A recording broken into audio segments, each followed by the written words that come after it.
Okay, hello and welcome back to G.A.R. Productions. And again, this is the follow-up video for last week of, yes, talked about last week the clone sets that I hope are coming or think are coming. But this week, I want to talk about maybe it's okay we get less clone sets. And you're like, what? That was a terrible time when we didn't get clone sets. And how could you say that? And we all love clones, or at least most of us do, at least at this time. And I agree with you. But sometimes it's not a bad thing because it makes us appreciate the good we have and the clones we have. And I'm not saying a complete, almost like no clones, like if we're lucky, one clone set a year. I'd like it to go down to maybe like 2 or 3 sets a year. And what I want them to do is focus on the quality.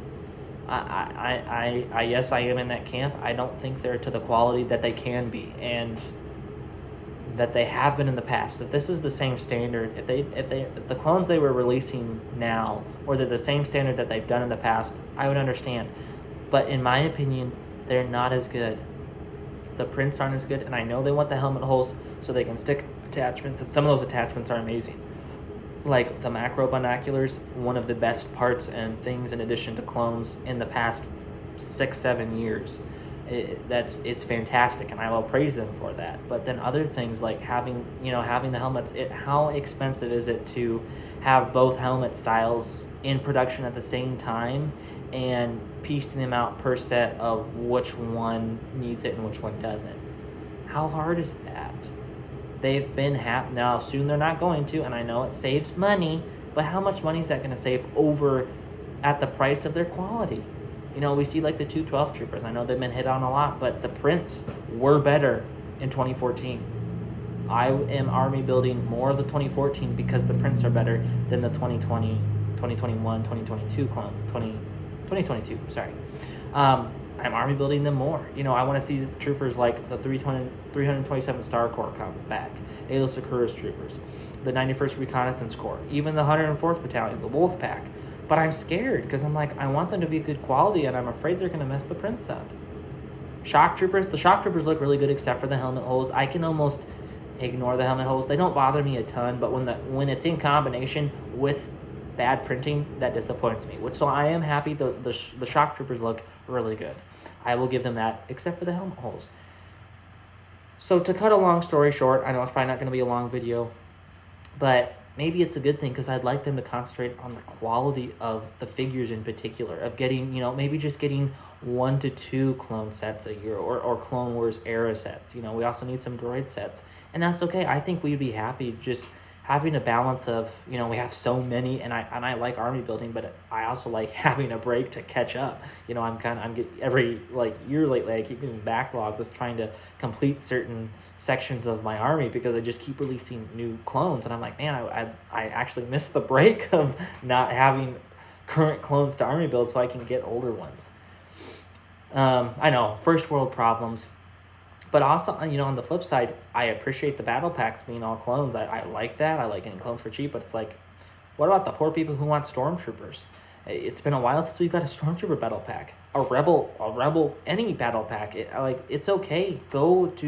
We're okay with. I think most of us would be okay and excited about having a stormtrooper battle pack, having a rebel fleet trooper battle pack, or any rebel trooper battle pack. It's been a long time since we've got Rebel Fleet Troopers in a set, but not in a battle pack. And it's been a long time since we've got Rebel Endor Forest Troopers, Rebel Desert Troopers. I know those were mostly only in the Battlefront games, but they could easily do them again. I don't know if they would, but they could.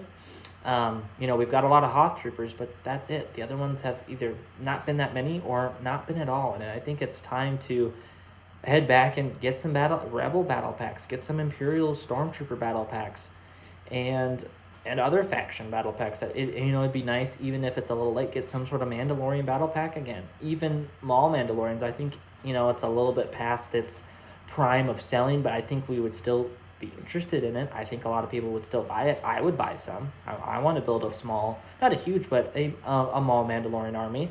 So I think it's time to diversify the battle packs a little bit. Not a crazy amount, like even just every other year, like, okay, we'll do a clone set and someone to fight the clones this year, but then next year we're gonna do the Empire and the Rebels. And then next year we're gonna maybe not do the clones again, we'll do something else. Or maybe we'll do a prequel army, but we aren't gonna do straight up clones. Like maybe we'll do some Wookiees or a Naboo people or Naboo, either whether Royal Guards and Gungans or something along those lines of getting some diversity. So, and you know, same thing, sometimes, you know, us as clone fans, yes, we're getting some vehicles, but, you know, and the droids aren't, though, getting vehicles. Sometimes the Empire hasn't. Yes, they've had the AT-AT and AT-ST, and they have had finally getting their starfighters, but certain other vehicles, it's been a while, or just straight up small sets with army building capabilities, they haven't got that much. Rebels, yeah, they got the X-Wing. We now have the E-Wing, but again, certain other ships, like, it's been a while since a Y-Wing. It's been a long time since we got a B-Wing. And it's been a while since we got an A-Wing in the Starfighter realm. So I think it's time that maybe clone sets frequency goes back down. And that's okay, because there'll be a time where they come back again. And I do hope that it's not like complete no clone sets at all, but I could see it going down to maybe just a couple sets. That's what I could see them weaning us down, and I just hope that they keep like a couple. So maybe they'd be more impactful. Maybe they can get the quality better. And, you know, and hopefully we could still get once in a while a big clone set that of vehicles that haven't been done in a while or never done. Like I talked about last week, the UT-AT and the AT-OT at some time. So that's my thoughts on what I could see happening to the clones. I hope that they don't completely go away, but I also wouldn't mind if it slows down a little bit. But that's my thoughts and opinions. Let me know down in the comments below what you guys are thinking about that, what you think, if that's going to happen, if you're ready for that, if you don't want that to happen. And if you're interested, I'm going to post a link down to my Amazon affiliate link. If you're interested in clones, probably the 501st Battle Pack is still on sale. Maybe not. Don't take that, but I'll link that. And if you want to get that or any of the new sets coming out, it would really help the channel if you could get them through that link, and I'll leave it down there, and that would be a huge help. Hopefully you guys are doing well. And again, just comment below what you guys think of that. You know, would you be happy for that? Or you want more Imperial stuff or Rebels, or would you be sad and want there to be the same level of clone sets that we're getting now? So thank you guys for watching. I hope you guys have an amazing day.